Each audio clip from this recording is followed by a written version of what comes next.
So let me start with that culture thread. So, one of the most interesting things about our partnership with this has been the development of SLAs. And this is an inherently government-to-government relationship. Knew it was going to be hard, knew we couldn't use resource penalties, and so you had to use other things. It's good and bad. So what we agreed up front is we'd redo the SLAs every 6 months till we figured it out. It's been very dynamic and made a lot of progress. And what was a challenge is now becoming a good news story. So what we discovered is that a government-to-government partnership is very powerful, that you can actually get things done really quick without revising a task order or making calls and exchanging money, that the partnership between the two government agencies adds a lot of agility. Wow. So that was like a good People news are that we starting to like each other. Yeah. It's a really good news story, I think, and we'll continue to do the SLAs every 6 months till we figure this out. The other part that we need to look at, though, is you said, culture. We don't have the procurement laws, rules, regulations, and strategies down right yet.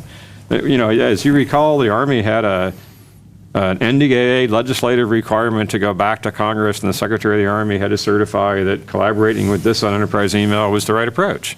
And so we've got to figure out government, how we do this government to government, how we do it government to private industry, and what that procurement strategy is, that acquisition strategy.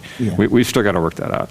The other thing I talk about is if you're going commercial, and even with DISA, the user now has to have insights into the provider's infrastructure.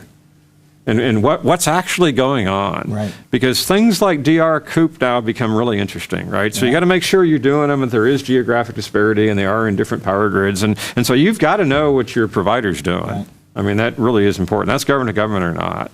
And then the last one is we've got to behave as an enterprise. So everything used to be local in the Army. But as you go to the cloud, it becomes enterprise. So one of the things we've discovered is ITSM's enterprise services really matter. And we never had them before. Everything was local in the old non-cloud world. Now everything's enterprise. And so how you address configuration management and change management and problem management all matters now. And so business processes, ITIL processes really matter as you move to the cloud.